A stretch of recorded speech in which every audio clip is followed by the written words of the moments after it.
युवाओं का, महिलाओं का, मध्य वर्ग से आने वाले लोगों का, हर सेक्टर का इस बजट में ध्यान रखा गया। एक ऐसा बजट जो अमीर और गरीब के बीच की दूरी को कम करेगा, एक अहम भूमिका होगी। आपने बिहार का जिक्र किया, बिहारी हूँ इस नाते पहली बात तो मुझे खुशी है इस बात की कि बिहार का जिस तरीके से इस बजट में विशेष तौर पर ध्यान दिया गया है, जिस तरीके से बिहार में किस तरीके से इंफ्रास्ट्रक्चर मजबूत हो, उसके लिए ग्रीनफील्ड एयरपोर्ट का इसमें जिक्र किया गया, IIT एक्सपेंशन का इसमें जिक्र किया गया है। ऐसे में मेरे लिए ना सिर्फ एक बिहारी होने के नाते बल्कि जिस विभाग की जिम्मेदारी मुझे मिली है उस विभाग से जुड़े हुए भी कई बड़े घोषणाएं इस बजट में की गई। नमस्कार, न्यूज़ फाउंडेशन देख रहे हैं आप। मैं हूं आपके साथ धीरज सिंह। केंद्रीय बजट 2025-26 आज लोकसभा में पेश हो गया। बता दें कि एक तरफ जहां इस बजट को लेकर सत्ता पक्ष के लोग तारीफ और सराहनीय योग्य बता रहे हैं, वहीं दूसरी ओर विपक्ष के लोग इस बजट को लेकर सवाल खड़े कर रहे हैं। विपक्ष की ओर से कहा जा रहा है कि यह बजट केंद्रीय बजट नहीं, केवल बिहार सेंट्रिक बजट है। इसको लेकर जब केंद्रीय मंत्री चिराग पासवान से पूछा गया तो उन्होंने साफ तौर पे कहा कि एक बिहारी होने के नाते हमें भी खुशी है कि बिहार को लेकर इस बजट में काफ़ी कुछ घोषणाएं की गई है। जब उनसे पूछा गया कि बिहार में इस साल चुनाव है तो क्या इसीलिए इस तरह की घोषणाएं की गई हैं, तो इसको लेकर उन्होंने साफ तौर पे कहा कि ऐसी कोई बात नहीं है कि हर बार कोई ना कोई राज्य में चुनाव होता है, इसीलिए हम लोग चाहते हैं कि वन नेशन वन इलेक्शन लागू हो और विपक्ष को भी इस मुहिम को समर्थन देना चाहिए ताकि एक समय में एक साथ चुनाव हो सके, ताकि इस तरह की दुविधा ना रहे। क्या कुछ कह रहे हैं केंद्रीय मंत्री चिराग पासवान बजट को लेकर, छोड़ जाते हैं आप उनके वीडियो के साथ। देखिए, सबसे पहले तो मैं आदरणीय प्रधानमंत्री नरेंद्र मोदी जी, माननीय वित्त मंत्री जी का मैं धन्यवाद करूंगा जिस तरीके से उन्होंने विकसित भारत की सोच को मजबूती देने वाला बजट ये प्रस्तुत किया है।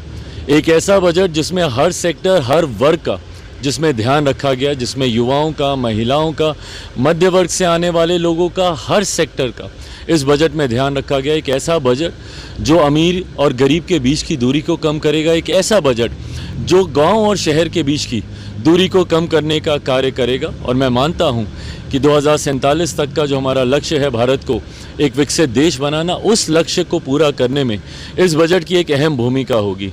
आपने बिहार का जिक्र किया, बिहारी हूँ इस नाते पहली बात तो मुझे खुशी है इस बात की कि बिहार का जिस तरीके से इस बजट में विशेष तौर पर ध्यान दिया गया है, जिस तरीके से बिहार में किस तरीके से इंफ्रास्ट्रक्चर मजबूत हो, उसके लिए ग्रीनफील्ड एयरपोर्ट का इसमें जिक्र किया गया, IIT एक्सपेंशन का इसमें जिक्र किया गया।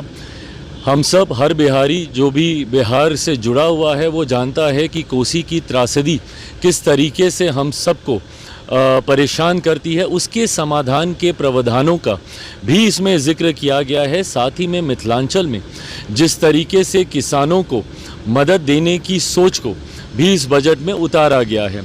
ऐसे में मेरे लिए ना सिर्फ एक बिहारी होने के नाते बल्कि जिस विभाग की जिम्मेदारी मुझे मिली है उस विभाग से जुड़े हुए भी कई बड़े घोषणाएं इस बजट में की गई।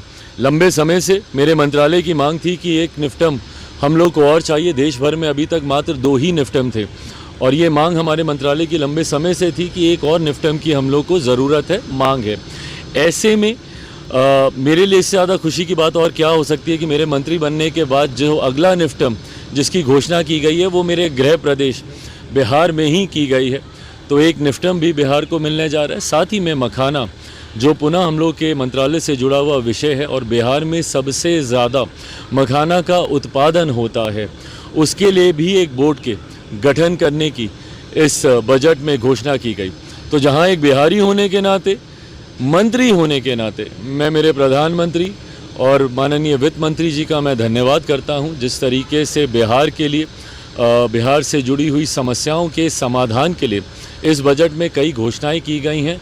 वहीं वो लोग जो इस बजट को सिर्फ चुनावी दृष्टि से देख रहे हैं और कह रहे हैं कि बिहार के लिए इसलिए क्योंकि चुनाव हैं, तो उन सब से मेरा विनम्र आग्रह है कि इसी सोच को और बार बार जो ये आरोप लगते हैं इसी को दूर करने की सोच के साथ ही हम लोग वन नेशन वन इलेक्शन लेकर आ रहे हैं। उसका समर्थन कर दे विपक्ष के तमाम साथी।